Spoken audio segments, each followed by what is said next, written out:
Okay, picture this. Your life's pretty normal, maybe even a little predictable, and then bang, a phone call. The person you're with answers, their face just drains of color, hands are shaking, and then they're gone.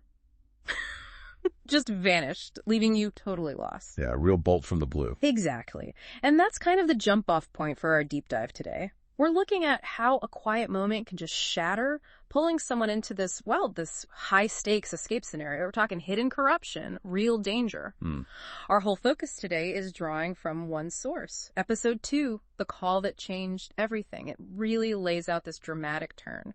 It's a compelling piece, definitely. So our mission here isn't just to recap the plot. We want to dig into how the story creates that sudden shift, the impact of these revelations, the immediate fallout when your world flips upside down. Right, the mechanics behind the drama. Yeah, and ultimately asking, how does the story go from this quiet connection to a desperate run for your life? And what does that say about trust when suddenly your reality feels like a movie script?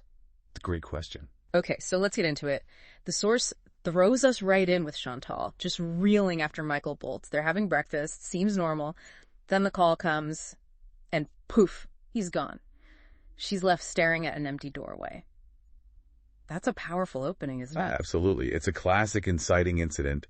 Pulls Chantal and us, the listeners, right out of the ordinary. And what's really effective is how the source details her inner turmoil. How so? Well, she's replaying everything, His hands trembling, that look in his eyes, his last words, just wait for me. Which is pretty vague. Yeah, not exactly reassuring. Not at all. And then you get those 3 agonizing days where she hears nothing. The source really digs into her trying to rationalize it, and maybe it was urgent business, he's important.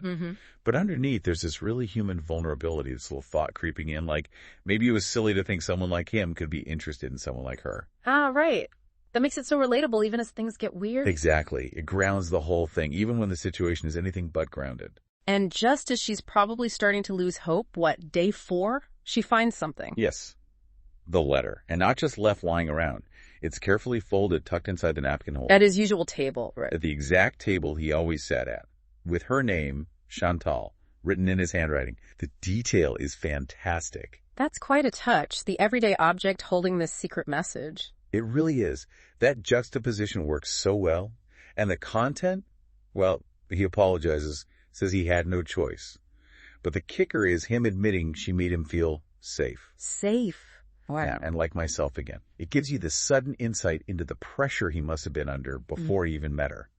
It makes him more than just a mystery figure. Humanizes him, despite the secrecy. Precisely. And then comes the instruction. Meet me tomorrow, 7 p.m., the wooden dock by the lake. Crucially, no cameras, no staff, just us. Okay, that screams secret rendezvous. She's definitely being pulled into his world now. No question about it. The secrecy is paramount. So the scene is set. She goes to the dock. The source paints this picturesque, shimmering lake, still air. Her heart's probably pounding out of her chest. You can feel the tension. And there he is.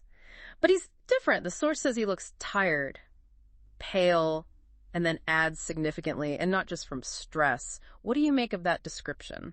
It's a powerful visual shorthand, isn't it?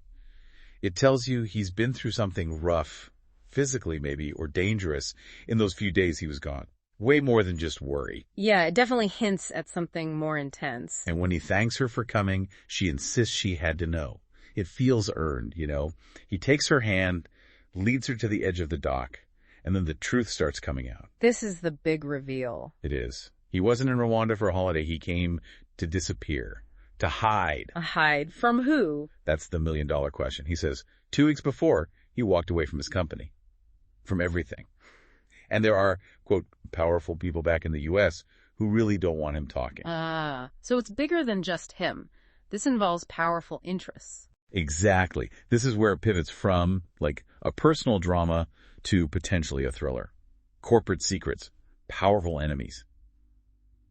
It taps into those kinds of narratives. Does he say what he knows? He does, vaguely but chillingly. He talks about the things I've seen, the money, the corruption, the deals made behind closed doors. It's enough to make you understand the danger without needing, spreadsheets and documents right there. Right. It creates that sense of ominous threat. And then Chantal asks the crucial question, the one we're all thinking.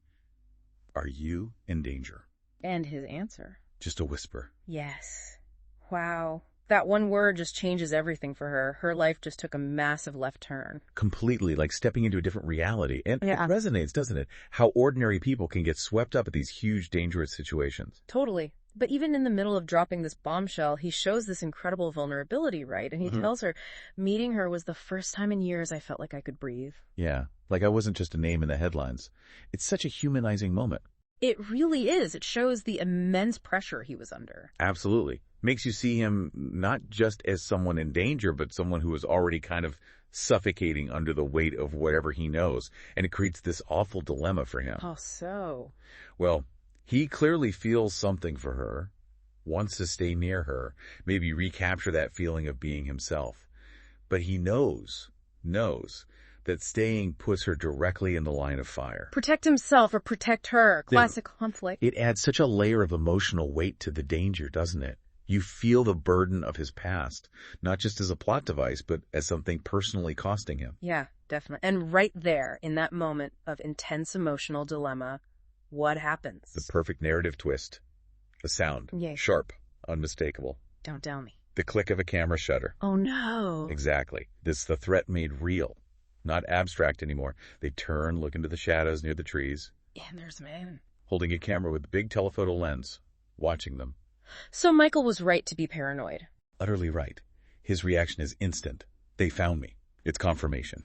The chase is officially on. Everything just kicked into high gear, no time to think. Zero time. Michael grabs her hand. And his words are urgent, direct. Come with me. Just like that. Well, with one crucial condition.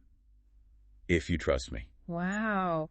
Talk about putting trust to the ultimate test. Right. And they just run.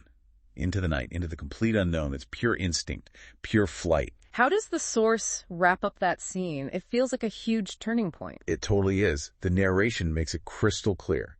For Chantal, this isn't just fear anymore. It's this dawning understanding.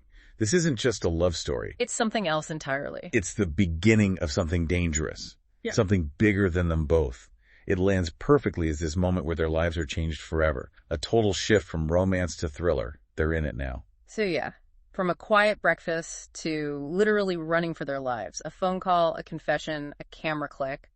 And Michael and Chantal are thrown onto this incredibly dangerous path. Their world completely upended. Pulled from these simple moments into, well, a conspiracy, it seems. And this deep dive into the call that changed everything, it really shows how fast a personal connection can become entangled in something huge and threatening. It absolutely does. And it leaves you thinking, doesn't it? You know, what would you do if someone you were just starting to connect with dropped a bombshell like that, revealing a past that puts your own life on the line? Yeah, it's a heavy question. How much trust is enough? Exactly. How much of your own world, your safety, are you willing to leave behind? For what? For a truth. For someone's hidden past? It really forces you to confront that idea of trust under the most extreme pressure.